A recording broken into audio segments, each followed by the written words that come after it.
pues que supuso la realización del fármaco de la heroína.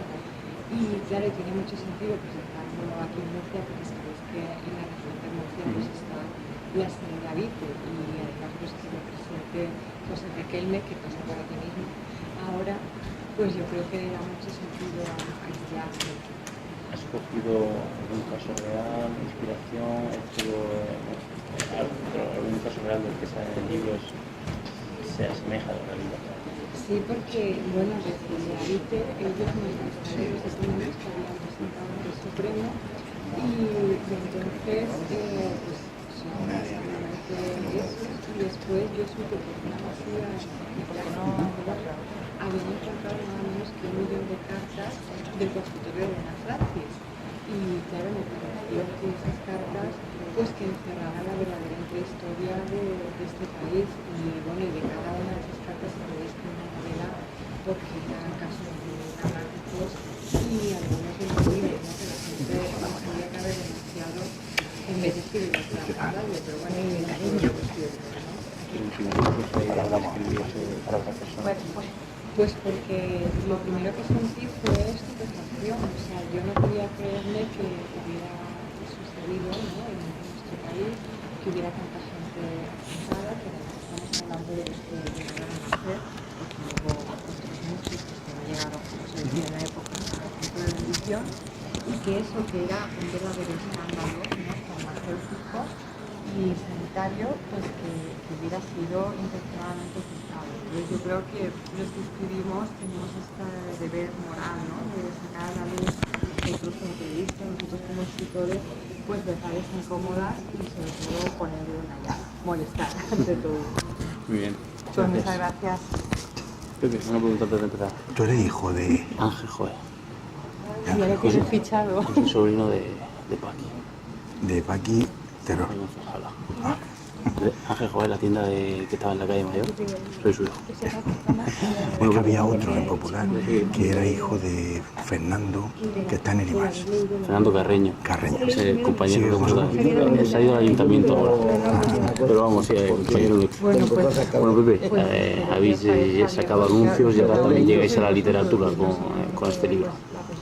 Bueno, sí, el libro no es nuestro, es de Planeta, lo escribió Rosario Raro, pero es una historia que... varias historias de bebés que nacieron en Barcelona, y entonces el mérito del libro de Rosario es que lo ha mezclado la ficción y la realidad en muchísimos momentos, y yo que tuve el honor y el privilegio de leer el libro, el primero, me lo mandó en PDF, pues la verdad es que ha habido momentos en los que yo no sabía, en algunos momentos, en bastantes momentos del libro, de la novela, no sabía diferenciar qué era verdad y qué era ficción. Tenía que pellizcarme la cara y preguntarme, ¿esto pasó o no pasó? Porque lo ha mezclado de una forma magistral. ¿Va a ayudar a que más gente aún todavía conozca vuestra historia? Hombre, yo creo que sí, porque ya creo que va por la tercera edición. Y entonces está teniendo muchísima venta, y el mérito también que tiene Rosario es que va a donar un porcentaje de su obra a la asociación Avit. O sea, el mérito doble y añadido. Imagino que va a agradecer también, vosotros habéis colaborado, ¿no? Os ha dicho, le habéis propiciado alguna información en algunos casos. Sí, ya contactó con nosotros y le hemos facilitado datos, no datos personales, sino testimonios, fotos, vídeos, y de ahí también ha surgido mucho. Muy bien, sí. Muchas gracias. Venga. Está muy bien.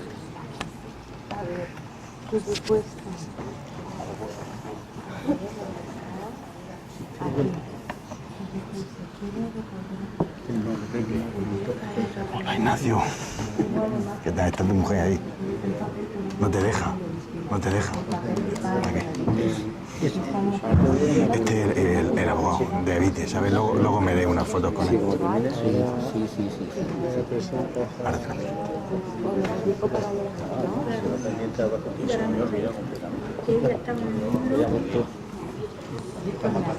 A ver si la conozco. Se ha quedado con mucha ganas de ver, pero la pilla de día. Bueno, cuando este señor le ponga en la calle y esté más tranquilo, haremos una presentación en Alcantarilla, ¿no? Eso. Que decimos los nombres. María Ángeles, ya que a nuestro hijo también María Ángeles, Que no conocemos. No. Pepe, que es Y es Pepe y yo soy Pepe. No me calienta un poco la cabeza la Sí. Bueno, porque me gustaría. Sí.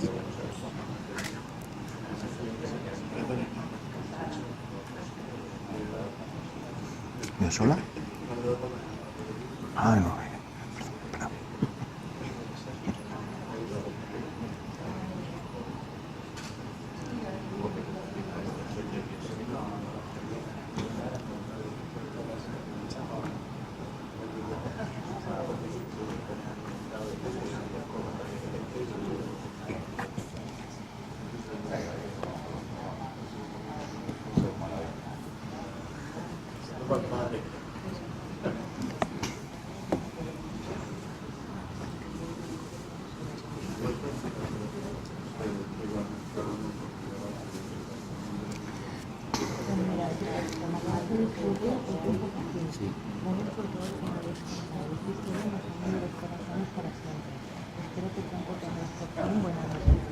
Muchas gracias. Que la historia es vuestra, como le digo a... Rosario, ¿dónde te pincha esto? Pues donde me digas, me pongo la petaca Lleva- aquí, sí. a ver, me la pongo aquí detrás, es que como no llevo pantalón, Pero te la puedes enganchar si me quieres. la engancho en la chaqueta, ¿no? Sí, lleva, es pinza. Así, Es por si te levantas que no vale. engancha bien. Luego compruebas que no la haya apagado, ¿vale? Ah, pues sí, Te sí la ha toca apagado. esto, vale, ya está, ¿no? Yo creo que sí. Vale, Sí. Y ahora esto te lo enganchas así en una pincita de donde tú quieras. pues ya está. Bueno, pues cuando quieras, Ya. ¿no? Este hombre es el abogado Ignacio Martínez. Hombre. ¿Cómo has dicho? Ignacio. Buenas. Ya tenía ganas de conocerte. Yo te he sacado de la novela antes de verte. A ver si te gusta y si no me reclamas. Pues luego los conozco, ¿vale? Venga, encantada. Pues bueno, yo creo que empezamos, ¿no? Sí, sí, que si no me sabe mal por la gente que ha sido puntual.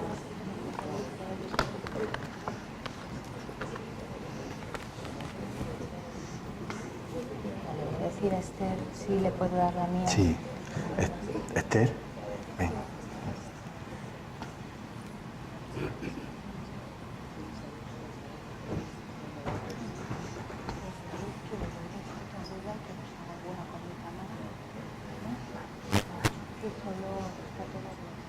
Se apretar y ya está, me parece. A ver. Ay, no, la tiene mi marido. Vale, no de sus funciones. No tengo que hacer nada. Así. Como quieras. Así tenemos. Luego no nos intercambiamos de la camarera.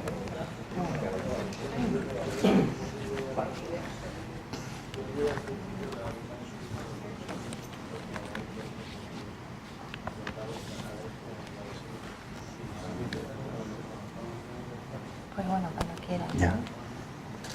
Pero empiezas tú, ¿no? Empiezas tú. Ay, yo pensaba que ibas a hablar Ah, tú ven, primero, vale. ¿no? Buenas tardes a todos por haber venido a la presentación del libro de Rosario Raro, La huella de una carta. Como sabéis, iba a celebrar en el ámbito cultural en el Salón del Corte Inglés, pero bueno, por motivos de que estaba en obras, pues ha habido que cambiarlo aquí. Perdonar un poco la demora también porque iban a abrir a las 6:30, pero han abierto más tarde y se nos ha retrasado un poquito. Pero no ha venido bien también porque por si iba gente no nos ha dado tiempo a avisar a todo el mundo, y si iba alguien al Corte Inglés, pues que le diera tiempo a llegar aquí. Nosotros conocimos a Rosario pues de casualidad, ella contactó con nosotros, ella era una de las muchas indignadas en este país por el tema de la talidomida, y contactó con nosotros porque había escrito anteriormente un libro que se llama Volver a Canfranc, que tuvo un éxito de ventas impresionante, y por esa indignación que tenía, pues pensó en escribir una novela sobre el tema de la talidomida. Entonces, pues nosotros colaboramos con ella, le contamos historias, le facilitamos vídeos, muchísima documentación, y de ahí empezó a gestarse un libro. Estuvo con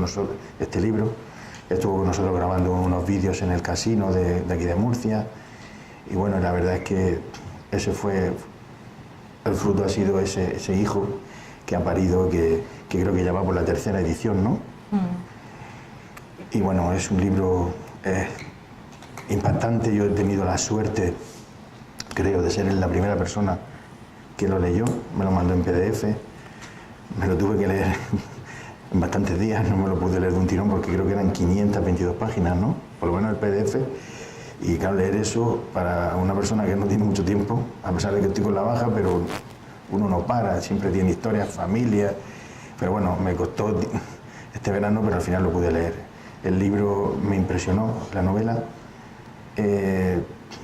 Había momentos, muchísimos momentos, en el que la ficción la mezcló con la realidad e incluso yo no sabía diferenciar en muchísimos casos cuando estaba hablando de ficción y cuando estaba hablando de realidad.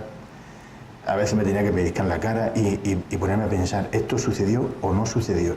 Y todavía a veces, porque claro, uno tiene memoria de todas las cosas que han pasado a lo largo de estos años, pero claro, la memoria también va fallando, ¿no? Y entonces a veces tengo dudas y lagunas de cosas que se cuentan en el libro si han pasado o no han pasado.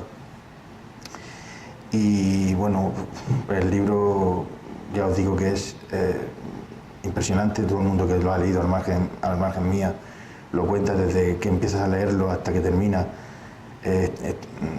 Te atrapa, es un libro bastante desgarrador, sobre todo por la forma que ha tenido de contarlo, de casos muchos reales en la Barcelona de los años 60, todo parte de el famoso consultorio, que los que ya tenemos un poquito de edad os acordaréis del consultorio de Elena Francis, que escuchaban sobre todo nuestras madres por las tardes cuando se ponían a coser, y nosotros de pequeñitos, por lo menos yo lo escuchaba, ¿no?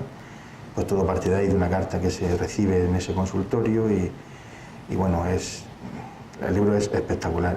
Yo no sé qué más decir. Yo sí quiero daros una noticia, pero lo vamos a hacer al final. Vais a ser partidarios de una noticia que va a ser a nivel nacional, que se acaba de producir en el Ministerio de Sanidad, pero eso la vamos a contar al final, para que tengáis la primicia, antes de que salga en ningún medio de comunicación, incluso en las redes sociales, que se acaba de producir en Madrid esta mañana y esta tarde. Y me acaban de llamar y ya me han dado la noticia. La reunión había empezado muy mal en Madrid, muy mal, pero parece ser que se ha enderezado y la cosa pinta bastante bien. Y está relacionado con toda esta historia, pero lo dejamos para el final. Yo quiero ahora centrarnos con el tema del libro y qué mejor que la propia autora, Rosario Raro, para que os cuente todo lo que ella quiera, e incluso creo que al final pues ella quiere que participéis, que esto sea una charla, coloquio, y que podáis preguntar lo que queráis entre un grupo de amigos que estamos aquí y esto. Pues muchas gracias. Bueno, como veis, algunos nos llaman escritores o novelistas, pero quienes saben de intriga pues siempre hacen eso, ¿no? Es decir, quien se quede hasta el final pues sabrá esa noticia a la que me refiero. Y bueno, antes que nada, pues quería agradeceros mucho que hayáis venido esta tarde a pasarla con nosotros. Y bueno, al Ayuntamiento de Murcia, pues que nos ha proporcionado esta sala en el Palacio del Murín, que tiene tanta historia, ¿no? Que fue el granero, los veranos estos del Diezmo. Y bueno, pues llevamos meses preparándola porque para nosotros pues era una presentación muy simbólica. Avite tiene su sede en la región de Murcia y durante todos estos meses, desde que salió la novela pues el 23 de mayo, pues yo he recibido pues, muchas respuestas, comentarios, ¿no? de los lectores y claro, y para nosotros los que escribimos es una forma de medir el impacto, ¿no? Porque cuando uno está pues, en este oficio tan solitario, pues es como que haces una apuesta, ¿no? Es como la botella del náufrago que la mandas y dices, bueno, a ver a dónde llega. Y me he traído ese primer correo electrónico que nos escribimos, lo he tenido que rescatar entre muchos, ¿no? Porque fue del 31 de agosto del 2015. Yo le escribí a Pepe a las 8:19 de la mañana, o sea, eso quiere decir que llevaba toda la noche rumiando, ¿no? Y dándole vueltas a la cabeza y planteándome pues qué le iba a decir. Y cuando le escribí, además, como veis, esperé hasta el último día de agosto, que ya era lunes, y ya estaba como en la frontera, ¿no? Del día hábil, ¿no?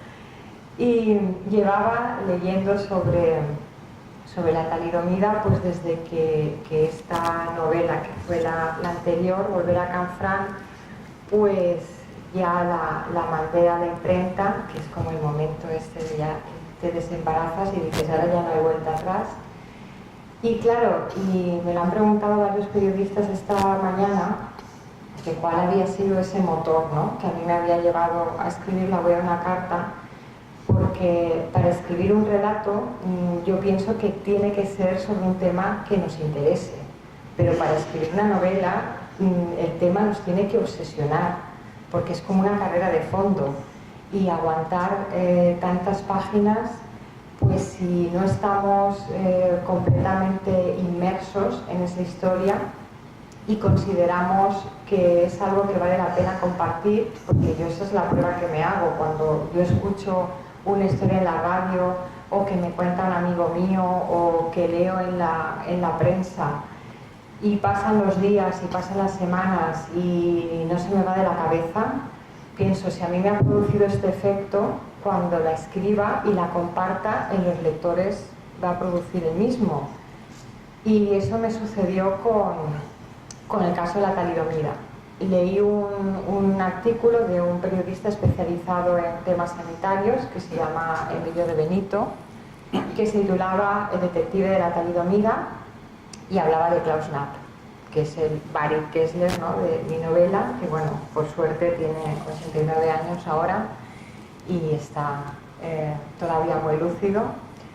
Y claro, a mí me impresionó su historia, pero saber que era alguien de Chambéry, ¿no?, a pesar de ese apellido alemán que le venía dado pues por su ascendencia, pero bueno, él había estudiado medicina en Valladolid y que se fue a la clínica universitaria de Hamburgo y como radiólogo de allí pues fue el primero en establecer la relación entre el fármaco y los casos de malformaciones.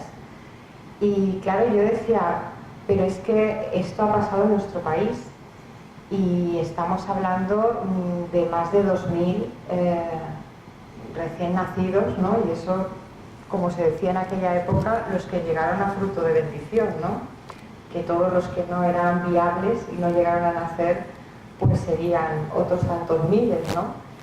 Y claro, y lo que pasó, ¿no?, es que en este primer correo tímido, ¿no?, que ahora lo releo y me gusta porque en la respuesta de Pepe, ¿no?, y en mi siguiente mensaje, pues de alguna forma ya se anticipaba pues esta amistad que ahora tenemos, ¿no?, porque los dos somos muy francos, ¿no?, y claro, y yo pues lo que le transmití fue mi estupefacción y ahora mismo, o sea, yo sí que me he dado cuenta de que de 2 años a esta parte, cuando yo empecé a escribir la novela, ya después de haber leído y visto documentales y muchos documentos y demás, cada vez tengo que explicarles a menos personas lo que es la talidomida. O sea, porque al principio los periodistas ni siquiera la pronunciaban bien, ¿no?, decían talidomina o la cambiaban, y cada vez hay más gente, hay más personas pues que ya lo saben, pero claro, esto también evidencia que se ha intentado ocultar, porque yo creo que los que escribimos tenemos, pues eso, ¿no?, como os decía cuando se ha firmado el libro, pues ese deber moral, ¿no?, de contar historias pues que son incómodas. Son verdades incómodas, pues yo creo que para escribir sobre gnomos y hadas siempre estaremos a tiempo, ¿no?, pero bueno, que nos ha tocado vivir este tiempo y en este lugar, y si podemos aportar algo, y sobre todo pues yo le dije en aquel correo a Pepe que la iba a publicar la editorial Planeta, como mi anterior novela, y que eso suponía muchísima visibilidad, porque claro, la clave, ¿no?, de toda esta cuestión de la escritura, por una parte, es la distribución, porque hay buenísimos libros que duran 2 semanas en las mesas de novedades y cuando nos enteramos y vamos a una librería, pues ya no están, ¿no?, y tenemos pedirlos para que nos los consigan y demás. Y entonces, pues bueno, pues por lo menos este libro está en todas las librerías de España, en los pueblos más pequeños. Yo cuando me he ido por ahí no puedo evitar, ¿no?, comprobarlo. Esta mañana en Murcia he entrado en todas las librerías que me salían al paso, que por suerte hay bastantes. Y claro, y se trata de eso, ¿no?, de ser un altavoz para las injusticias. Porque, no sé, yo pienso que si hay casos como el de la talidomida, que tampoco hemos sabido, ¿no?, ¿cuántos otros habrá que nunca nos enteraremos, ¿no? Entonces, cuando se habla de realidad o de ficción, yo digo, mira, ya tenemos el telediario, ¿no?, pues para que nos cuenten esta especie de construcciones de la realidad, que es de lo que se supone que nos tenemos que enterar, y se dejan fuera, ¿no?, temas pues de un cariz más humano y que son pues los que nos interesan a todos. Y bueno, como ha anunciado Pepe, yo me pongo a hablar, pierdo el oremus, no tengo final. Yo creo que escribo porque cuando estoy sola y no tengo con quién hablar, pues así me pongo a escribir y hablo con los personajes, pero que lo que nos gustaría, ya que estamos así cerca, pues que nos planteéis tanto a Pepe como a mí, pues cualquier cosa que se os ocurra, porque yo creo que así se enriquece, ¿no?, el acto. En vez de ser nosotros solos, pues que cada uno aporte lo que quiera. Y bueno, sobre Elena Francis, ¿no?, que también has comentado tú, me sorprendió mucho y por eso lo quise utilizar como envoltura, ¿no?, de toda esta historia, que se descubrió en una masía de Cornellà, del Llobregat, 1 millón de cartas del consultorio. Entonces, por la erosión del tiempo, porque estaban en muy malas condiciones, era una masía muy antigua, la mayoría las habían guardado en un desván, había goteras, había cajas que llegaban del suelo hasta el techo, solo pudieron rescatar 70.000. Imaginaos cómo estarían las restantes. Y yo fui buscando, ¿no?, alguna carta sobre la talidomida al archivo del Bajo Llobregat, porque, claro, estamos hablando de una época en la que había un cóctel, ¿no?, entre la soledad y la falta de comunicación en general, y a mí me pareció pues que podía ser muy posible, ¿no?, que una de esas madres que hubiera tenido un hijo así, pues escribiera ese programa. Y lo que me encontré allí, que cada día salía abatida, fue la verdadera intrahistoria del franquismo desde 1947 hasta 1984, nada menos, que duró el programa, emisión ininterrumpida, solo los domingos, como era el día preceptivo del descanso, pues ese día no se emitía. Y bueno, había cartas que sobre cada una de ellas, igual que sobre cada uno de vuestros casos, ¿no?, de los afectados, se podría escribir una novela entera. Y claro, y había delitos. Todo lo que no cabía, ¿no?, en los preceptos y las consignas del nacionalcatolicismo, pues eso no se radiaba porque no pasaba la censura. Y claro, y las archiveras me decían, pues como al principio solo se emitía en Radio Barcelona, ¿no?, de la cadena SER, pues nosotras conocemos a muchas de estas mujeres, ¿no? Y claro, yo le decía que era algo muy delicado, porque alguien que escribió a Elena Francis no se hubiera esperado que años después esa carta ahora fuera de acceso público. Claro, yo las vi físicamente en las cajas donde las tienen almacenadas, y luego en la digitalización habían borrado los remites, ¿no?, cuando ponían el nombre y la dirección. Otros no. Por ejemplo, una que ponía en el remite pecadora, eso la había dejado. Y ese me gustó mucho. Luego, pues os acordáis, ¿no?, que decía, estimada amiga Libra, ¿no?, y todo aquello. Y luego, pues bueno, resultó que no existía Elena Francis. Y bueno, por eso es un mito, ¿no?, pero como no existió nunca, pues permanece siempre. Y claro, yo me di cuenta que tenía un material ingente, ¿no?, para escribir la novela, y sobre todo esos casos, ¿no? de las personas que habían nacido a finales de los 50, a principios de los 60. Luego, a través de Pepe y de la asociación, pues vine a Murcia y grabamos una mesa redonda. Yo me había preparado una serie de preguntas y claro, y había temas muy, muy duros, ¿no? Allí también nos reímos bastante, ¿no? Porque yo creo que hay que echarle humor a la vida, pero cuando ellos me contaron sus experiencias, porque claro, estamos hablando de personas, pues por ejemplo, Ana Castillo o Mariano Garmendia, que han nacido, pues Mariano en los 70 y Ana en los 80, ¿no? En el 84 creo. Eso significa que este fármaco pues solo se prohibió sobre el papel, ¿no? Que podemos pensar pues en farmacias de estas de, pues no sé, yo estuve hace poco en una farmacia en una aldea cercana a Requena, que yo os aseguro que ahí no habían hecho un inventario en 40 años. O sea, esto de que están informatizadas y la receta electrónica, esto no ha llegado a muchos sitios. Y claro, y era como, por una parte, toda la cuestión de las cartas de Elena Francis, pero luego lo que tenía que ver con las historias, ¿no?, de los afectados, pues era material sensible.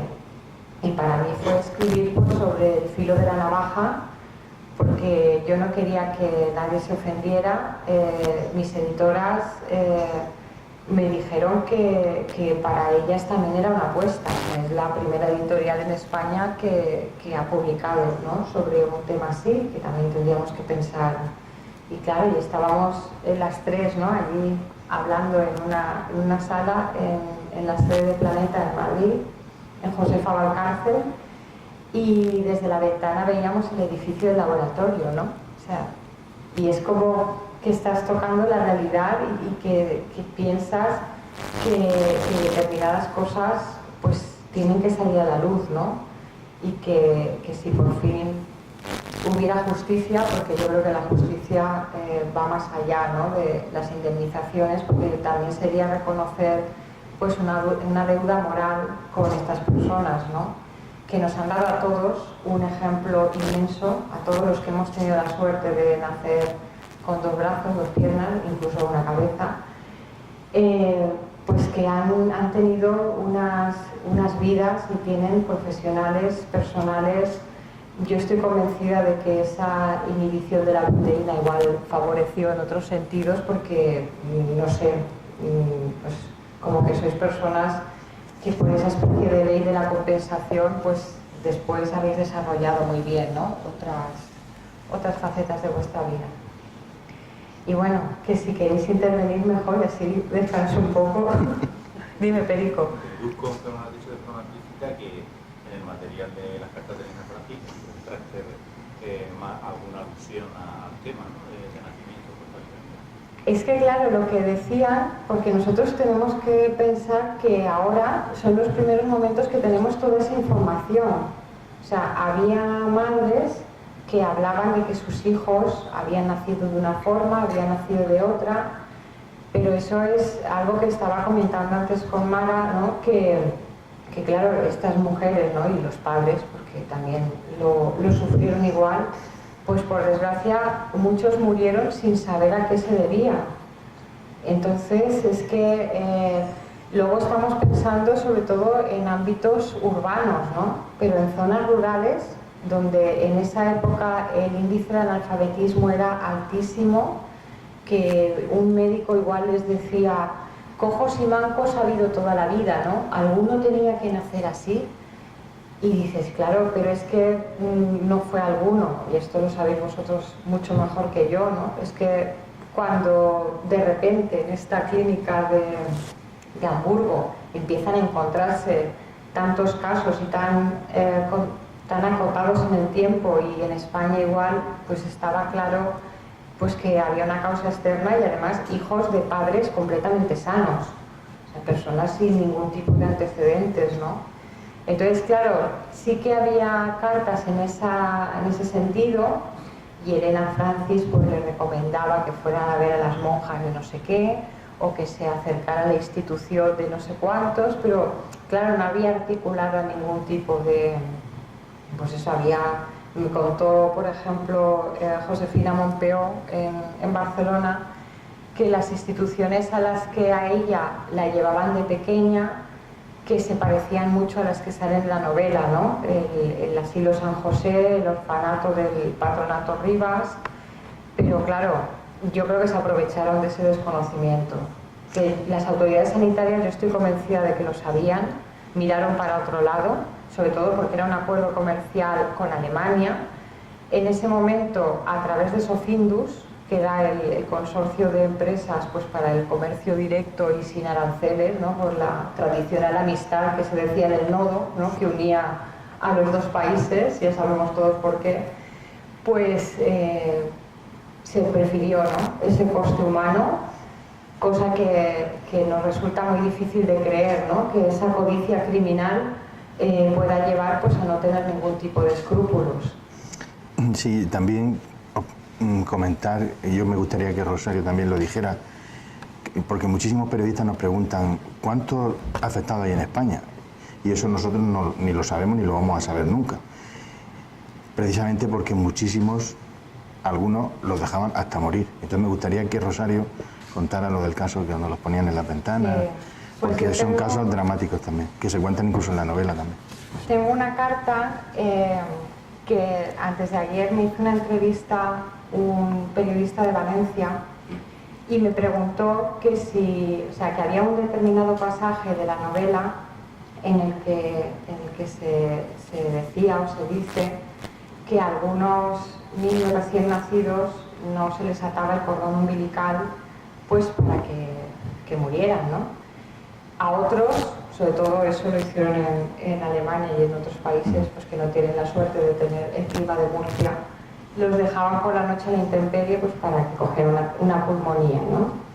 Y claro, y voy a leer la carta porque como está la autora presente y tengo su permiso, que es de Mara Martínez, pues ella, a Raquel y a Puri, que son las editoras de Planeta, y a mí, nos escribió esta carta.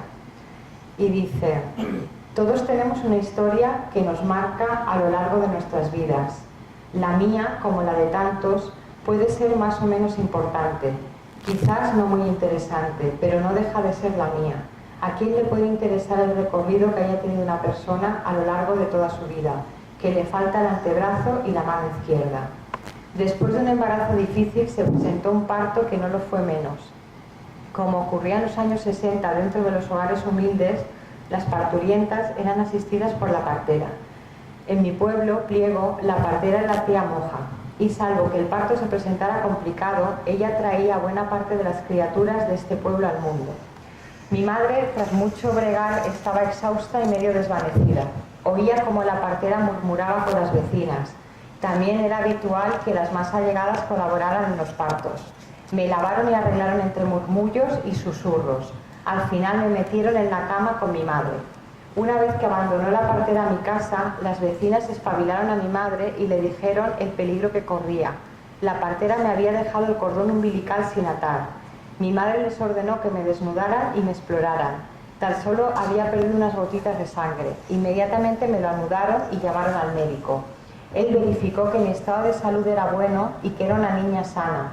Preguntó por qué me había dejado la tripa suelta y le dijeron que fue decisión de la partera, porque según ella dijo, yo iba a ser una desgraciada y que mejor sería que me muriera. El médico le dijo a mi madre que si no me quería, que él me criaba y me adoptaba como hija. Mi madre dijo que me criaría con el resto de mis hermanos, ya que o que me cuenta un amigo mío o que leo en la prensa. Y pasan los días y pasan las semanas y no se me va de la cabeza. Pienso, si a mí me ha producido este 89 años ahora y está todavía muy lúcido. Y claro, a mí me impresionó su historia, pero lo releo y me gusta porque en la respuesta de Pepe, ¿no? y en mi siguiente mensaje, pues de alguna forma ya se anticipaba pues esta amistad que ahora tenemos, esta parte, ¿no? Cuando yo empecé a escribir la novela, ya después de de haber leído y visto documentales y muchos documentos y demás, cada vez tengo que explicarles a menos personas lo que es la talidomida. O sea, porque al principio... Y claro, y era como, por una parte, toda la cuestión de las plantas de cordón umbilical, pues para que murieran, ¿no? A otros, sobre todo eso lo hicieron en Alemania y en otros países pues que no tienen la suerte de tener el clima de Murcia, los dejaban por la noche en la intemperie pues para que cogieran una pulmonía, ¿no? Y claro, pero no deja de ser la mía. ¿A quién le puede interesar el recorrido que haya tenido una persona a lo largo de toda su vida? Que le falta el antebrazo y la mano izquierda. Después de un embarazo difícil se presentó un parto que no lo fue menos. Como ocurría en los años 60 dentro de los hogares humildes, las parturientas eran asistidas por la partera. En mi pueblo, Pliego, la partera era la tía Moja, y salvo que el parto se presentara complicado, ella traía a buena parte de las criaturas de este pueblo al mundo. Mi madre, tras mucho bregar, es algo muy importante, ¿no? Y esto no solamente forma parte del perfil de Mara, sino que lo he visto en otros casos. Yo era la sexta. Y bueno, aquí estoy. Después de haber trabajado 36 años en una asociación de personas con discapacidad, casada, con 2 hijos, una nieta y jubilada. Ahora soy concejala del equipo de gobierno del ayuntamiento de mi pueblo, primer teniente alcalde, con la cartera de Hacienda, urbanismo, personal, policía, protección civil y voluntariado, nada menos. Una persona muy válida, creo. Y bueno, luego nos da las gracias y eso es lo que dice Maravillas.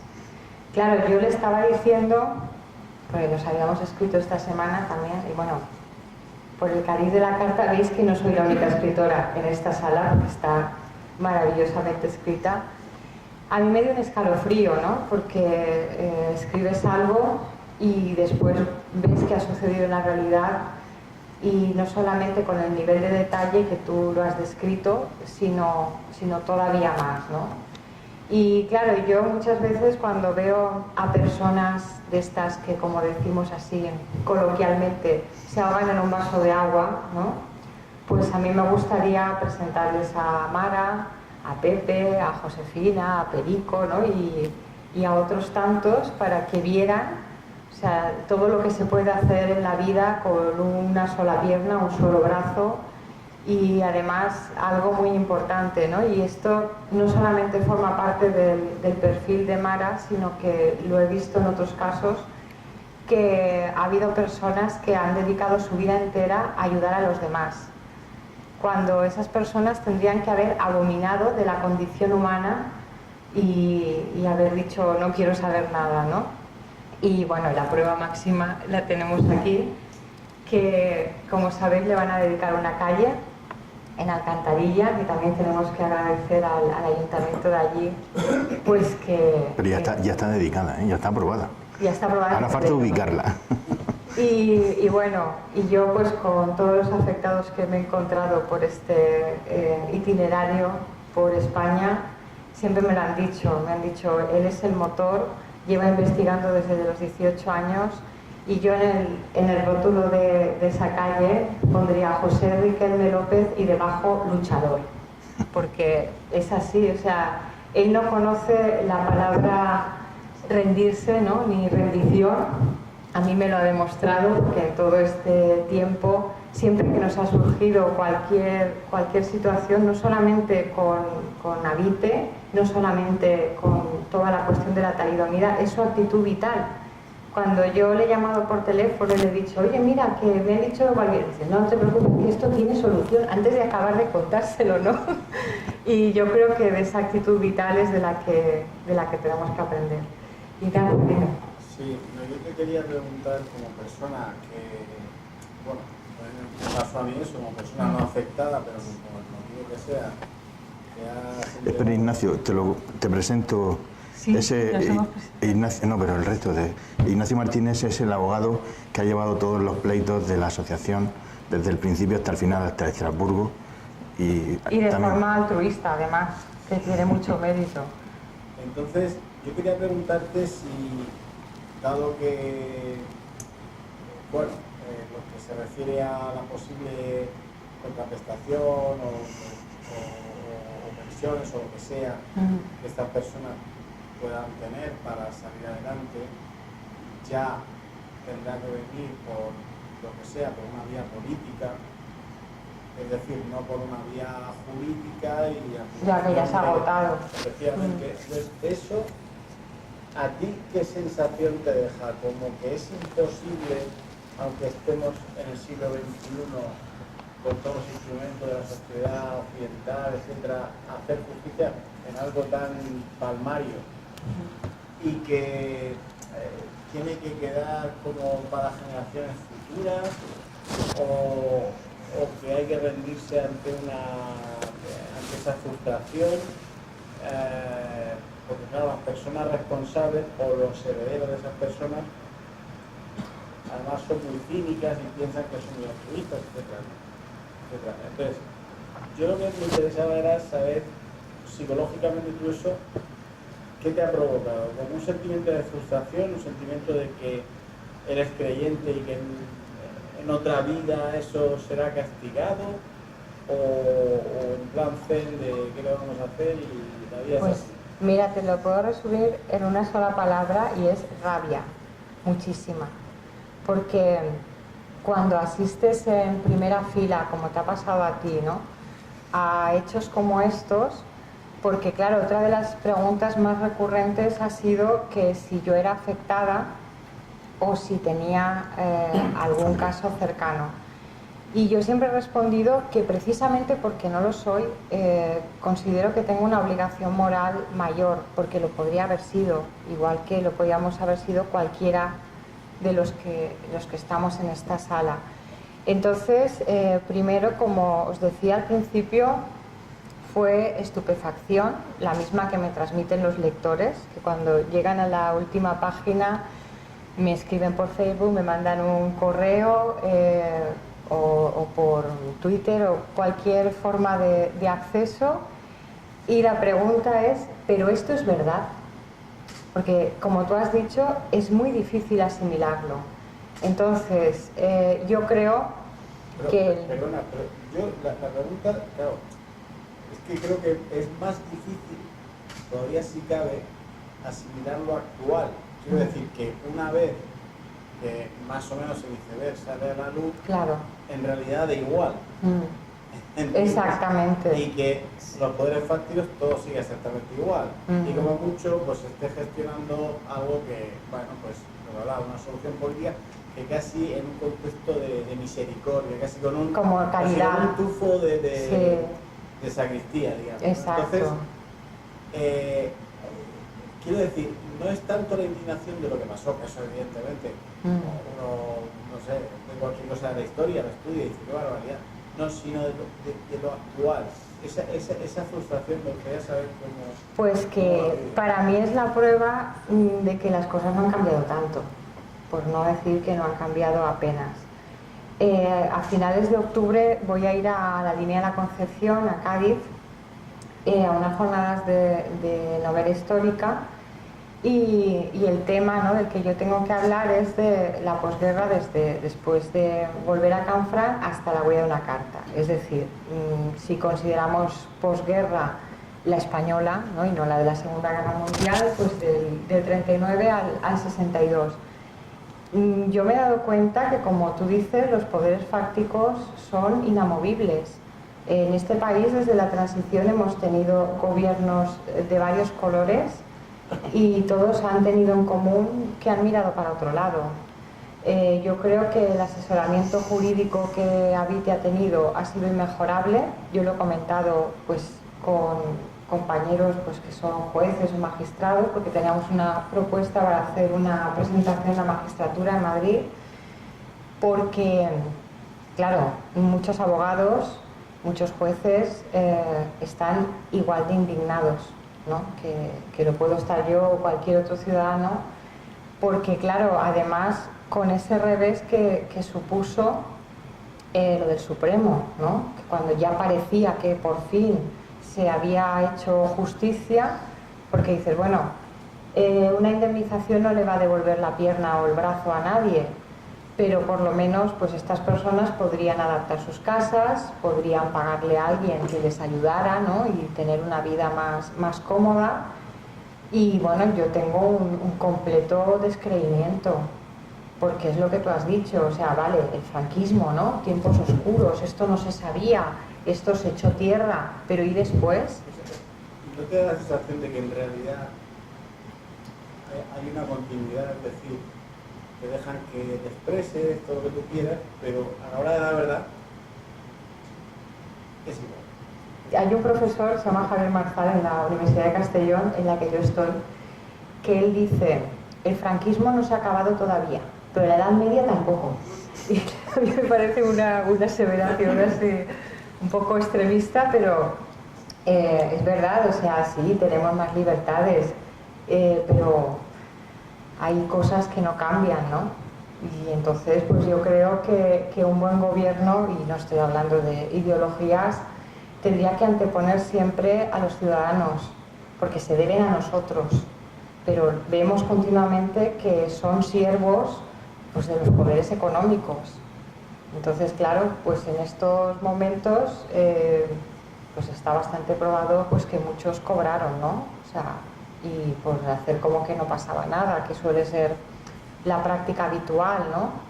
Pero claro, no sé, a mí me gustaría que ya por fin diéramos un paso más allá y nos pudiéramos llamar civilización, de verdad, porque es que es como que vivimos instalados en la barbarie perpetua y la prueba son las guerras, ¿no?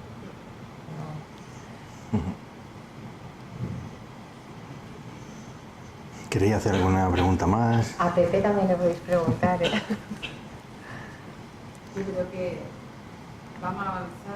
avanzamos y vamos a avanzar a velocidad vertiginosa tecnológicamente, en medicina. Ayer estaban hablando de ordenadores cuánticos, eso ya va a ser la leche, pero la humanización, la moral, la convivencia, lo que hace al ser humano, ser humano, muchas veces hace que esta jungla se pierda de vista. Tú te has encontrado con una historia, te ha tocado el corazón. Yo me encuentro todos los días con historias y yo tengo que hacer algo con mi vida. Pepe yo lo conozco muchos años, pero muchos, ¿verdad, Pepe? Desde casi juventud, adolescencia. Y yo sé que siempre ha sido, esa palabra que tú has dicho es la suya, es un luchador, siempre. Y es una persona que ha hecho algo con su vida. Y le ha dado sentido, ¿no? Y mucho. Le ha dado un sentido y mucho. Entonces, no solamente yo tengo un marido, no sé si es afectado por la talidomida, pero él nació sin el antebrazo y sin la mano. Y bueno, pues los destinos de la vida, yo lo conocía a él, no estaba en este tema, pero yo ya sabía que él sí es. Pero no, cuando nos conocíamos de jóvenes, este tema, ¿verdad que no lo hablábamos, eran otras cosas. Sí. Pero el destino quiso que yo me casara con una persona que podría ser, entre comillas, un afectado. Yo lo he visto como ha luchado. No es verdad que hemos sido parte de esa lucha de una manera activa, que nosotros con nuestra profesión también podríamos haber ayudado de otra manera. Somos trabajadores sociales los dos, estamos en servicios sociales. Pero bueno, lo importante es que donde estemos, la lucha que llevemos sea para el ser humano y con el ser humano, y que nosotros nos sintamos solidarios. Y no es esa injusticia solo, y no le quito ni muchísimo menos el problema cruel de la talidomida y de mil cosas más, pero las guerras, la violencia por la violencia, eso está a la orden del día ahora mismo. Y parece como cuando hablas con los jóvenes que tienen una esperanza ahogada. Sí, no es para menos. Entonces, sí, no es para menos, pero hay una cosa que caracteriza al ser humano. Si no hay esperanza, no hay ningún tipo de vida ni de cambio. Y que en su milímetro de planeta hace algo con su vida, eso se multiplica. Claro. La maldad también. Entonces, yo le quiero agradecer a Pepe su lucha, y por ser como es, y por ser la persona que está en esta vida. Vamos. Yo soy creyente, pero bueno, eso para mí me da un ánimo dimensión, pero yo respeto absolutamente todo, ¿no? Pero es cierto, o sea, nosotros primero que no estamos solos nunca, en ninguna lucha. Y es una pena que haya tanta gente que se sienta muerta y tanta gente que se sienta que no puede hacer nada con su vida. Y esto es un ejemplo de que él ha ido hasta el fin del mundo con esta causa. Y que día a día ha luchado cansándose muchas veces y agobiándose, pero le ha podido más su fortaleza, lo que llevaba, ¿no? Y eso le ha dado vida a muchísima gente. Entonces, es una pena que no se haya... Yo creo que en cierta forma se hace justicia, aunque realmente los poderes públicos tienen en la mano hacer una justicia visible. Claro, porque por ejemplo, no sé si visteis ayer... Perdona, ¿qué es eso? No me refiero jurídicamente, sino desde el punto de vista humano, ¿en qué se ha hecho justicia? Vosotros habéis hecho justicia haciendo visible el problema. Ella ha hecho justicia haciendo ese libro. No, tú a lo mejor no lo entiendes así. Yo sí lo veo y lo veo desde fuera. Para mí lo entiendo así. Pero mira lo que decías, ¿no? Pero ayer vimos una noticia que decía que unos medicamentos oncológicos habían multiplicado por 277 su precio. Claro, a mí ya me parece directamente homicida eso, ¿no? Entonces, que tendría que ser una cuestión de prioridades, es decir, ¿qué interesa? ¿El ser humano o interesa la economía, ¿no? Entonces, claro, si se convierte la vida humana en una variable más del mercado, ¿no? Pues yo creo que como especie tenemos un problema, ¿no? Porque vamos abocados a la autoextinción. Y luego, pues lo que decías de la esperanza, en este libro, en Volver a Canfranc, hay una frase que dice la esperanza no puede perderse ni siquiera en último lugar. Yo cuando la escribí, pues tampoco pensé más allá, ¿no? Y conocí a una persona que me mandó una fotografía de su brazo, Susi se llama esta chica, y se la había tatuado. Entonces está en un proceso muy complicado, ¿no? Por una enfermedad, y se la había puesto como una especie de talismán, ¿no? Y yo le dije, ojalá, ¿no? Que tuviera poderes curativos. Entonces, claro, yo creo que tenemos que continuar con los hechos, ¿no? Y ir adelante, porque incluso esto ya lo tienen hasta computado, ¿no? Y da igual que sean laboratorios farmacéuticos que compañías aéreas. Dicen, de cada 2.000 pasajeros protestan 5. De esos 5 a 3 los tenemos que indemnizar. Bueno, tenemos la cuenta de resultados y lo tenemos previsto, ¿no? Entonces es como que pues está deshumanizado, ¿no? Bueno. Yo quiero, antes de que se me olvide, agradecer las casualidades del destino han hecho que en esta sala haya 2 concejales de urbanismo. Está el concejal de urbanismo de Alcantarilla, Juan Manuel Gómez, y la compañera Mara, que fue la autora de la carta, que es la concejala de Pliego de urbanismo también. Y luego también está Paqui Terol, que es concejala de Sanidad y Servicios Sociales también del Ayuntamiento de Alcantarilla, de donde yo trabajo, aunque ahora estoy con la baja, pero... Y agradecerles que, bueno, y a todos vosotros, por supuesto, también hay varios miembros de Habite, al abogado, a su mujer y a su hijo, y bueno, a una compañera, Lola, del Ayuntamiento, y bueno, que aquí aunque estamos en familia, pero agradeceros a todos vuestra presencia, por supuesto. ¿Nos vas a contar la noticia? Claro. Bueno, pues la noticia os la cuento. Os hago un poquito de resumen para que sepáis el por qué se ha producido. Hasta ahora, como ha salido en la charla, pues jurídicamente estábamos acabados y lo único que nos quedaba era la reparación política. Desgraciadamente, como también se ha comentado, hasta ahora, durante estos años, ha habido en España mayorías absolutas del PSOE y del Partido Popular, y miraron para otro lado. ¿Por qué? El demonio lo sabrá, nosotros no lo sabemos. Ahora, afortunadamente para nosotros, vivan las minorías. Hay un acuerdo a nivel nacional, un pacto de gobierno PP Ciudadanos, y hay un médico de Ciudadanos que se llama Francisco Igea, de Valladolid, que ha hecho suya esta causa, lo que hablamos, cuando la gente es noble y dice esto lo saco yo por mis santos cojones, hablando claro, y él está presionando mucho para que esto salga. Incluso en la votación de los presupuestos del Estado anteriores, uno de los temas que dijeron que si esto no salía adelante, no votaban los presupuestos del Estado, era el tema de la talidomida. Y entonces, bueno, dijeron que salía y el tema salía. El tema estaba ya enquistado, hemos tenido ya 4 reuniones con el Ministerio de Sanidad y esta mañana ha habido otra reunión que era el comité médico donde se ha elaborado un protocolo clínico para reconocer, para diagnosticar y hacer el censo, el registro nacional de afectados, unificándolo para que sean las comunidades autónomas las que lo hagan, pero con las directrices del Ministerio. Y luego había otra reunión esta tarde, yo no he podido estar por una cuestión médica, de una cita médica que tenía ineludible esta mañana, y bueno, y había otra cita que había que estar, o sea, me ha venido de verlas, ¿no? Y esta tarde era la reunión en el Ministerio de Sanidad también, la reunión institucional, donde estaban representadas las 17 comunidades autónomas, Ceuta y Melilla.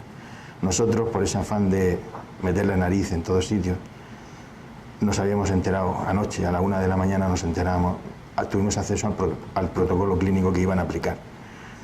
No nos dejaban entrar en esa reunión médica porque decían que no eran médicos, que no éramos médicos, lo entendemos. Pero aún así, ese protocolo teníamos que tener acceso, porque médicos no somos, pero de esto entendemos un poquito. Entonces, en ese protocolo, si lo hubieran llevado a rajatabla, y es duro lo que voy a decir, el 90% de los afectados, no solo de Avite, sino de los afectados de talidomida que hay en España y no son de Avite, se hubieran quedado fuera sin indemnizaciones y sin pensiones. La reunión de esta mañana ha ido muy bien. Los médicos que han ido de las comunidades autónomas textualmente han dicho que están hasta los cojones de este tema, en el sentido de que esto se tiene que solucionar como sea y que ante cualquier duda, ante cualquier sospecha de una persona que no se sepa, el problema es que no hay ningún diagnóstico, no hay ninguna prueba que diga que la persona es afectada o no. Hay una prueba genética, hay muchas pruebas genéticas. Si te sale que tienes un gen o una mutación genética, ya no eres afectado. Pero si el análisis genético te sale normal, ya hay una alta probabilidad de que seas afectado. Entonces, lo que al final se ha conseguido esta mañana, el consenso, a pesar de ese protocolo médico que habían llevado para aprobarlo en el Ministerio, es que ante cualquier duda, el afectado, la persona será declarado afectado. Con lo cual ese 90% se va a rebajar bastante. O sea que eso es un tema importante. Esta tarde ha sido la reunión de ese comité donde han trasladado lo acordado. La reunión ha durado 5 horas, eran 7 personas, médicos, y ha durado 5 horas. Y eso lo han trasladado a la reunión de la tarde de todas las comunidades autónomas donde le han dado las directrices y entonces se han puesto de acuerdo y se va a empezar ya, quieren, antes de que termine el año, hay un acuerdo, o sea, un proyecto no de ley firmado por todos los grupos políticos, todos, en el Congreso de los Diputados, por unanimidad, en el que antes de finalizar el año hacen el reconocimiento, los diagnósticos, el registro nacional de afectados, y en el año 2018 estaremos cobrando indemnizaciones y pensiones. Por eso decía lo de benditas las minorías por una vez. Y entonces esa era la noticia. Pues enhorabuena. Sí, además me han llamado, antes de empezar la charla de Rosario, me ha llamado el compañero Rafa y me lo ha dicho que estemos tranquilos, que la cosa pinta bien.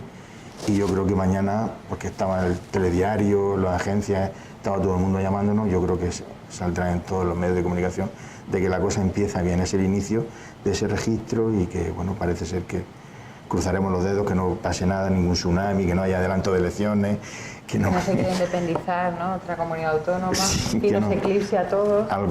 Una causa de fuerza mayor y que el tema político, por lo menos, durante 2 años, bueno, un año que esté encarrilado y que el tema este por lo menos se solucione de una vez. Bueno, pues menos mal, ¿no? Que son buenas noticias. Hombre, yo creo que sí, lo que hablábamos de que si jurídicamente no ha podido ser, ya lo único que nos quedaba era la vía política, y si tampoco, pues ya apague y vámonos. Ya falta decir que somos perfectos. que es... A mí me hacía gracia lo que dices, si no apaga el amor, ¿por qué te vas a decir que apaga el amor? Nunca dices eso. Claro, no te pega, ¿eh? Dices, bueno, pues vamos a lo siguiente, no sé qué, pero algo ahora. Algo haremos, ¿no? Aunque sea montar una fundación, ¿no, Ignacio? ¿Eh? Aunque sea montar una fundación. Lo que sea, lo que sea. Sí, Bueno, Pues si por lo queréis menos hacer alguna pregunta o lo nos que queda, vosotros ¿no?, la queráis. esperanza que decíamos. Y bueno, ha costado, parece mentira, ¿no? Pues sí, la verdad es que sí. Cuando uno echa la vista atrás, en vuestro caso, que habéis estado batallando décadas.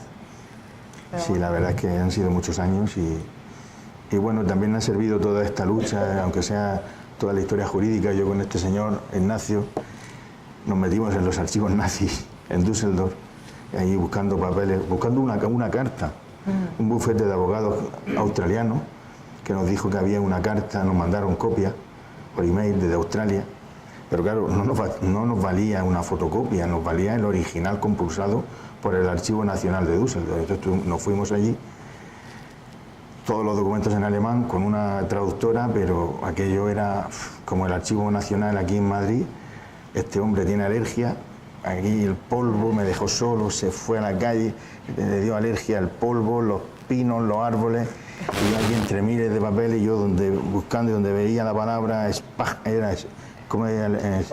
Spanien, pues yo cogíamos, apartábamos para fotocopiar, ya lo traduciríamos, y al final... no, yo quiero decir que no vamos pasando bien. Eso también. Y nos hemos reído mucho. Sí. Los tres, porque si no es con risa, eso no hay que preguntar, ¿eh? Claro. Y las barbaridades que hemos dicho por correo electrónico, Sí. ahí queda. Bueno, de Grunenthal y de otra gente. Un tal y Sí. pero nos hemos reído mucho y esa, yo creo que eso ha sido lo mejor, porque luego, es verdad, tú vas a pensar y dices, es que esto sin reírte, yo he estado en esta historia 7 u 8 años, que ha habido años que eran muchas horas al día y sin risa hubiera sido insoportable, porque claro, tanta tragedia, tanta injusticia. Por eso te preguntaba eso antes y yo la rabia la canalizaba mucho por la risa. Eso hicimos en el casino. Para terminar la entrevista, yo les pedí a cada uno de los 4 entrevistados, porque estaba Manuel Bioque, pero él no intervino en la entrevista, pues que contaran alguna anécdota. Y si queréis, para terminar esta tarde, yo invito a Pepe a que nos cuente lo que le pasó en la frontera con Francia, ¿no?, con la Guardia Civil. No, fueron con los gendarmes. Ah, eran los gendarmes. Sí. Porque yo es que creo, igual que dice Ignacio, que el humor es lo único que nos salva, ¿no? Porque llega un momento en que ya lo ves todo tan disparatado, tan surrealista, que ya como que cambias la clave, ¿no?, de lectura. Bueno, voy a contar 2. Nos cuenta de la barca.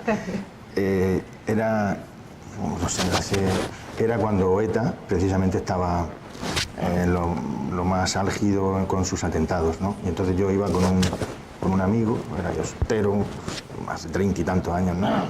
Y estábamos en Santander y se nos ocurrió otra historia de ir a tomar una cerveza a Francia. La Francia era San Juan de Luz. Entonces existía la frontera, no es como no estamos ni en la Unión Europea ni nada, existían las fronteras, ¿no? Y entonces el ortopédico de aquí de Murcia pues siempre me decía, tú cuando viajes lejos, tú llévate siempre una pierna ortopédica de repuesto en el maletero, por lo que pueda pasarte. Como la rueda de repuesto. Como la rueda del coche, pues si se te rompe, pues... Y entonces pues yo llevaba mi pierna de repuesto metida en una bolsa de basura de esa grande, para disimular un poco, por si abría el maletero, que no se viera, ¿no? Y entonces cuando había habido un atentado de ETA, hacía 2 días antes, o el día antes, en la carretera que iba de Bilbao a Beovia, una autopista de aquellas, ¿no? Y entonces, cuando llegamos a la frontera francesa, pasamos el control de la Guardia Civil y nos dijo que pasáramos, pero cuando llegamos a los de los gendarmes, entonces nos dijo que yo llevaba un Renault 21, un maletero bastante grande, y entonces nos dijo que aparcáramos el coche, que lo hiciéramos a la derecha. yo coche a la derecha, yo no hablaba francés, y el tío, pues, gendarme, abre el maletero, yo abrí el maletero, claro, y entonces el hombre empezó a tocar y a buscar, metió medio, como el maletero era grande, metió su cabeza, medio cuerpo dentro del maletero y tocando, claro, como tocaba allí y tocaba una cosa blanda en forma de pierna. Y entonces me dijo que llevaba restos humanos. No, me dijo que abriera eso, ¿no? Que eso tenía él que ver. Entonces yo rompí, pues no sé si llevaba anudada, le rompí. Y claro, cuando vio la pierna ortopédica, pues entonces el tío se quedó a cuadro. Empezó a decirme, creo que se dice en francés, perdón, ¿no? Perdón. Y el tío cambiaba de color y tal. Y claro, y luego yo me enteré con el tiempo que en Francia los gendarmes, si ridiculizan o se mofan de algún discapacitado, vamos, los expulsan directamente del cuerpo, o sea, van a la calle. Y bueno, yo en ese momento, pues claro, lo pasé mal. Y yo, bueno, que habías descuartizado a alguien. Claro, y él se dio cuenta de la situación al bajarme del coche para abrirle el maletero, me veía que cojeaba y entonces se dio cuenta. Yo le intentaba decir que era una pierna de repuesto, pero yo no sabía francés y yo como le explicaba que, claro, había un atentado el día antes y diría, pues el trozo de pierna de yo qué sé, y aquello fue una situación. Y os voy a contar otra anécdota que esta creo que no se ha contado nunca, pero la tengo que contar. Yo hace muchos años también fui paparazzi. Así. Luego terminé haciendo fotos deportivas con Pascual, con este compañero, fue el último que hice en la condomina, ya era más tranquilito, era sentado, haciéndole fotos al Murcia cuando jugaba bien, que era pocas veces, ¿no? Y entonces en verano, cuando estaba soltero y estaba de vacaciones en el ayuntamiento, pues yo me iba a La Manga y a los pocos famosos que venían, porque vienen muy pocos, pues me iba a hacer, sobre todo hacía entrevistas pactadas con ellos, pero había veces que me decían, pues ahí está un jugador del Madrid y tal. Y venía, era sido Sabino Fernández Campos, que era el jefe de la Casa Real. Cuando era jefe de la Casa Real, no estaba jubilado, ¿no? Y entonces pues me enteré donde tomaba el sol él y una amiga que tenía, él creo que era viudo, y tenía una amiga, no estaba casado. Y la amiga tomaba el sol en topless, y tomaban el sol en una cala. Y entonces me fui a Cabo de Palos, que sabéis que hay muchos pescadores, ¿no? Yo no sé nadar. Y entonces le dije a un pescador con una lancha con motor que quería hacer yo no le dije a quién buscaba, ¿no? Y entonces le dije que quería ir a la cala que había en el hotel Entre Mares, me parece que se llamaba. Entre Mares, una cala que había ahí por ahí pequeñita, y que tenía que hacer una foto, porque claro, iba con un objetivo grande y no podía, pero que tenía que ir por allí. Él me vio así preocupado, con interés, y yo le dije que le pagaba el gasoil, que no te preocupes, monta. Y entonces, claro, fuimos era una lancha de esas muy pequeña, claro, que yo del Mediterráneo, del Mar Menor, y claro, de Cabo de Palo a eso tardamos media hora, y no sé, aquello corría mucho, el barco moviéndose, y yo acojonado hasta que llegamos al sitio. Lo encontramos, pero claro, se movía mucho y no salió ni una puta foto, salió bien. Porque las máquinas de entonces pues, no son las de ahora, entonces pues ahora llevan estabilizador, llevan de todo, y las cámaras eran analógicas, y aquello fue, al final no pude sacar ni... Yo colaboraba con la agencia F Reportajes de Madrid, y en plan de colaboración, eran colaboraciones, y bueno, pero fue una experiencia que lo pasé un poco mal, porque aquello se movía mucho, y digo, como vayamos aquí a pique, verás tú, aquello no llevaba ni flotador, ni nada para... Salvavidas. Ni se enteró. No, sí se enteró, porque luego, a los 3 o 4 días, me conseguí su teléfono, y entonces le hice una entrevista ya pactada, y habló del rey, de Juan Carlos, no nos contó nada de Juan Carlos, Lo que pasa es que cuando yo estuve con él ya no le dije que hacía 3 días que había estado intentando buscándolo por la banca. Y así tengo muchas anécdotas. ¿Sí? Hay otra también, la cuento muy rápida. Y esta tiene que ver con esta tierra. Cuando Jorge Sanz empezó a grabar creo que Maribel sí lo sabe. El curso de paracaidismo. Sí, vino en una ocasión a hacer el curso de paracaidismo cuando en Alcantarilla existía el Paraclub Civil, los domingos con Contreras, que la gente saltaba. Y vino Jorge Sanz con 3 actores más, que no recuerdo su nombre, 2 chicos y 2 chicas. Intenté hacerle una foto y el tío me chuleó y no quiso. Al año siguiente volvió. Yo me enteré que volvía y entonces me monté en el aviocar pedí permiso, bueno, permiso a Contreras, no al ejército, porque el ejército prestaba un aviocar militar para hacer los saltos, ¿no? Pero ahí ni seguro, ni paracaídas, ni nada de nada, ¿no? Y entonces nos montamos en el avión, yo llevaba la cámara analógica, pero llevaba pegatinas de la agencia F, y él yo creo que iba bastante puesto de alcohol, porque iban con motos de estas, de choppers de estas, Harley, durmiendo allí en el Paraclub, con tiendas de campaña, y me dice, ¿y esto para dónde es? Digo, esto para mí, iba mi mujer conmigo. Digo, ¿esto te recuerdo para mí? Dice, pero pone F. Digo, esto es que no puedo quitar la pegatina, pero no, hombre, no, estos son para mí. Y entonces nos montamos en el avión porque iban a saltar otros, pero él no saltó, en esa ocasión no saltó. La película de Carmen Trémula, que no sé si la viste alguno. Sí, era de Almodóvar. De Almodóvar. Y me dijo, es que si me ve Almodóvar saltando aquí y acabamos de empezar a rodar la primera vuelta de Manivela, que cuando empiezan a rodar la película, vamos, voy a la puta calle y me echan de... Pues yo, estamos en el avión, a 2.000 o 3.000 metros de altura, él haciendo el gilipollas en la cabina, el piloto haciendo el tonto, dejándole los auriculares, él de pie, no se sentó a los mandos del avión, y yo detrás haciéndole fotos de todo, con la chica que iba, que no, es una actriz también muy famosa, Ruth Gabriel, y algunos que no me acordé ya. Y le hice pues, un montón de fotos. Lo sacó en portada, salió en el ¿Qué me dices? En el programa, no, en el Aquí hay tomate, que presentaba Jorge Javier Vázquez. Sacaron, porque lo sacó la revista, no sé si fue Semana, Lectura, una de estas, en portada. Y ponían El nuevo amor de Jorge Sanz. Y entonces el programa de Aquí hay tomate ese lo sacó también, o sea... Tus fotos. La leche. Claro, cuando eso lo vio el Almodóvar, le dijo, a la puta calle. Y es cuando buscó a Liberto Raval, ¿no? Pusieron a Liberto Raval, pero él tuvo la suerte de que había firmado el contrato, de que por el motivo que fuera, si no terminaba de rodar la película, la cobraba íntegra. Le hiciste un favor. Sí. Él cobró la película, pero no fue el protagonista. Pero aún así, claro, le fastidió el hecho de que no pudo... por fama, terminar la película como protagonista. Eso fue el domingo, pues cuando se publicó, pues salía los jueves, al día siguiente estaba llamando por teléfono al ayuntamiento, alcaldía, preguntando por José Enrique. Al final no me localiza, pero bueno. Pues ahora cuando te vean los telediarios, dirá, mira, este es aquel. Sí. Con Tony Cantó tuve otra, pero ya no la cuento. Ahora es político y ahora me veis, se acuerda aquí en el Romea. Pero bueno, sí. Tengo muchas. Bueno, pues escribo un libro también, ¿no? Yo creo que lo merece.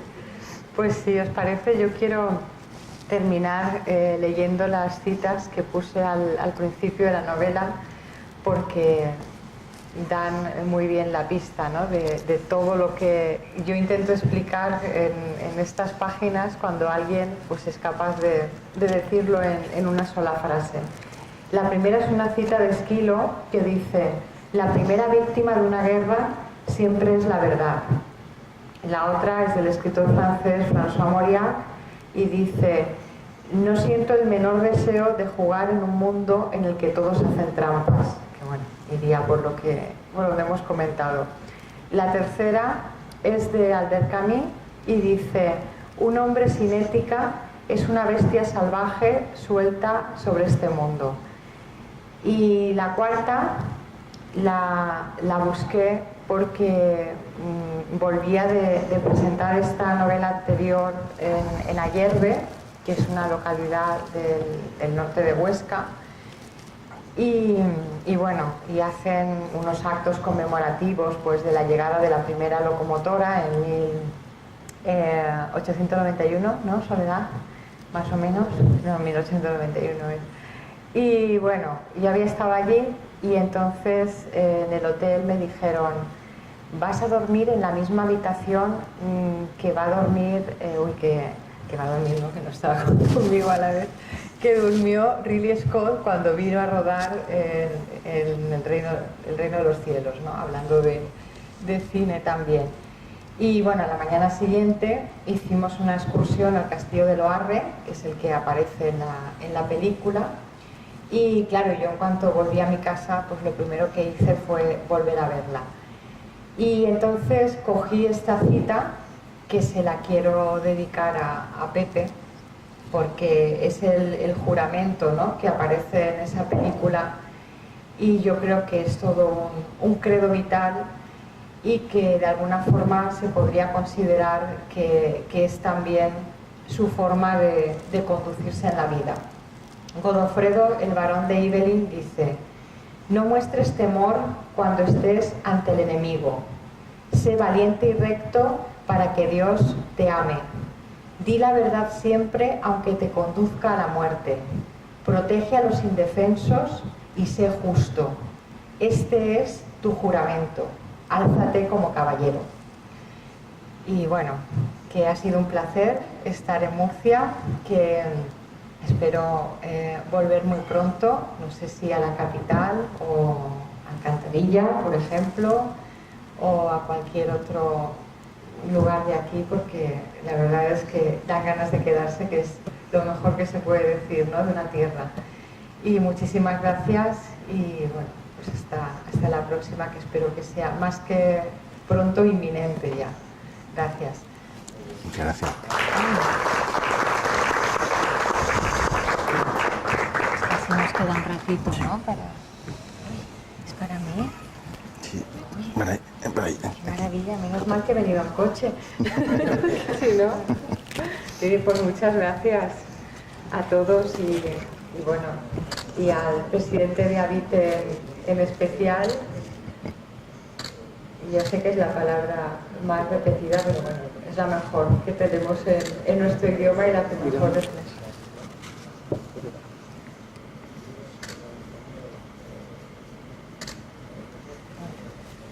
Pues nada, me he dejado estos 10 minutos, así firmo los libros que me queden, los de Perico, por ejemplo, que los tenía aquí.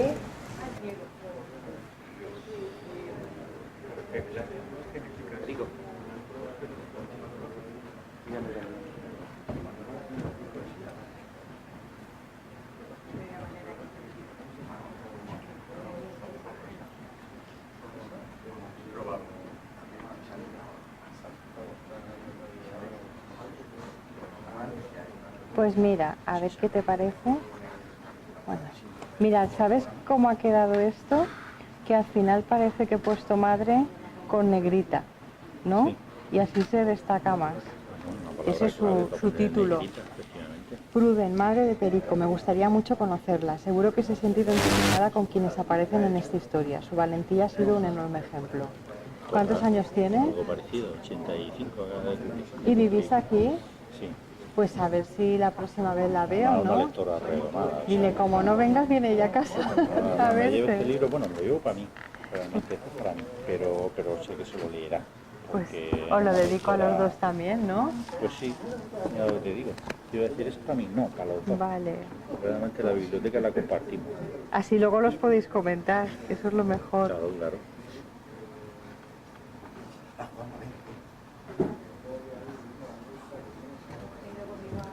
Un puntazo al libro, ¿sabes? La verdad es que un testimonio como este es importantísimo. No, y además es lo que decimos, que a veces llega más directo al corazón, Sí. con lo que te identificas y te conmueves, que tratados, ensayos y demás. Incluso el mantenimiento en el tiempo, la enseñanza de la historia y demás, yo creo que queda es mucho más interesante en un documento así que de otra manera, porque la historia, por ejemplo, nuestra reivindicativa, llega un momento en que cansa y la gente también, hasta La gente nosotros mismos. desconecta, sí, porque dices, otra vez están con lo mismo. Yo las películas de nazis, por ejemplo, ahora mismo me lo pienso mucho antes de verlas. A mí es que me Porque es que tengo que calan. tener la cabeza y el cuerpo adecuados porque si no, no puedo. Es que nos hunden. Mira, te he puesto Pruden y Perico. Espero que con esta historia viajéis hasta el Pirineo, un buen lugar donde ser felices. Ahí Es yo que sí no estaba. puedo, hasta muy pronto, ¿vale? ¿Y ese otro para quién era? Esta es para mi tía Juana, Sí. que además fue la que no... ¿No te quedan más? ¿Eh? ¿No te quedan más libros? Sí, fuera hay más, que están en el vestíbulo. Estos son de Perico, mira, los podía revender y cierre el negocio. ¿Para quién es este? Esta es mi tía Juana, Juana. que Qué bien además rodeado fue la que nos estás, puso ¿eh? sobre la pista. ¿Ah, porque, sí? Estaba viendo el programa de... De Julio Otero, el de las No, el de cerezas. Julio Otero no, el primero que se puso El de en Línea 1900. 900. Y rápidamente llamó a mi madre, nos puso sobre aviso, bueno, la puso ella sobre aviso. Y entonces mi madre me desveló la historia. Entonces fue mi tía la que movilizó la militancia de En la talidomida. Así que bueno, de alguna manera ha sido cómplice en la lucha también, sí. Y bueno, la tengo pachuchica ahora y me he acordado al visitarla, digo, pues tenía yo una pila de libros, digo, fíjate que no sabía yo que mi tía era también tan lectora. Digo, perfecto, ya tengo el regalo perfecto para ti. Pues sabía que iba a venir hoy, así que mañana se lo llevaré. Me voy, que perdona, que Ay. tengo que intentar conocerte. Por lo menos nos Felicidades. hemos conocido. Sí. Y ¿Qué? ya te mandaré un comentario. Todos los que quieras, ¿vale? Hasta luego, Ignacio. Ya te llamo yo, Ignacio.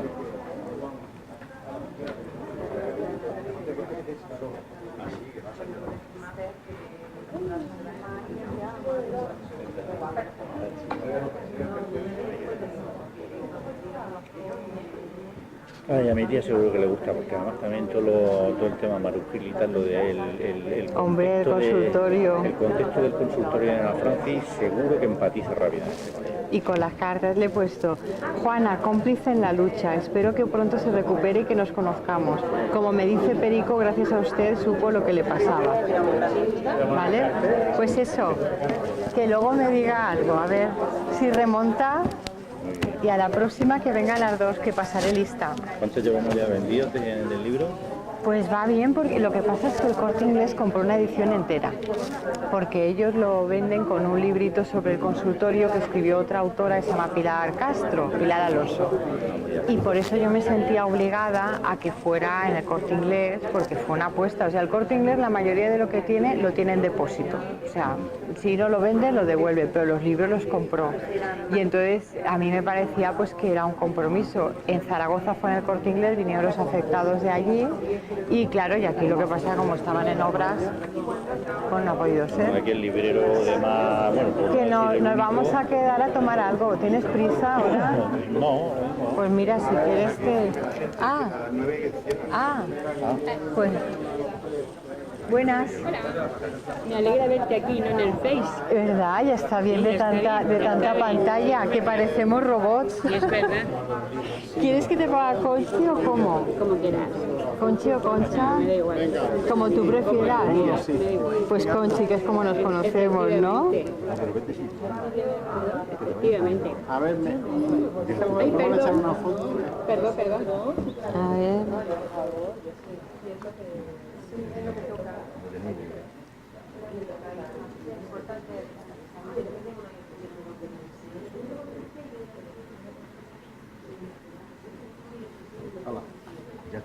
Venga, bueno, ya me dirás si ha sido niña o niño. Que paran en Madrid.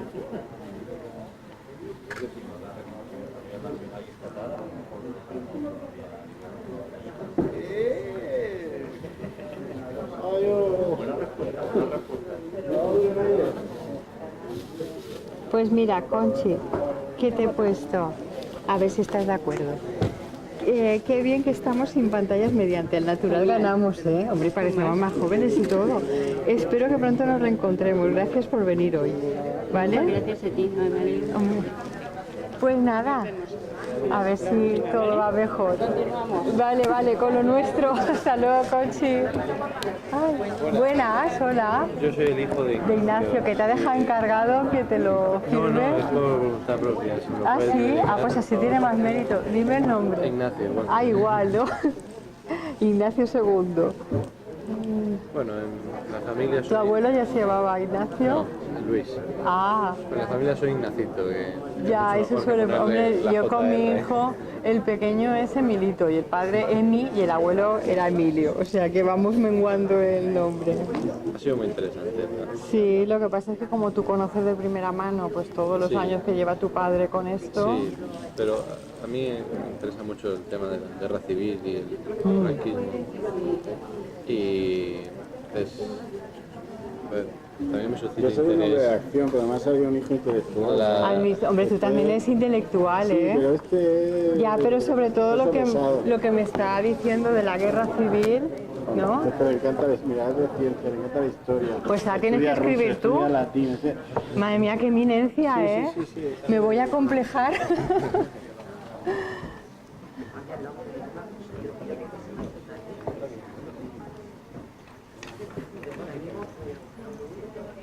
Pues mira, allí tenéis que ir a Canfrán. Iremos.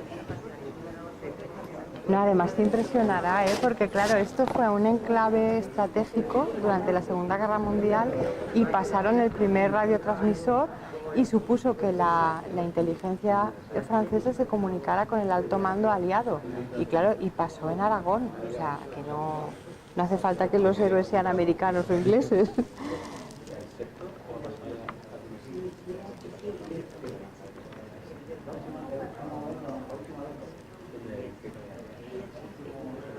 ¿Te interesa el tema histórico? Sí. Pues mira, eso te he puesto, Ignacio. Gracias por querer viajar conmigo hasta Canfrán. Sabes que las guerras lamentablemente son el mejor negocio. Espero que pronto me firmes tu libro. Gracias. ¿Vale? Pues nada, ya me contarás. Buenas, que muchas gracias por venir. Que me lo había dicho Pepe.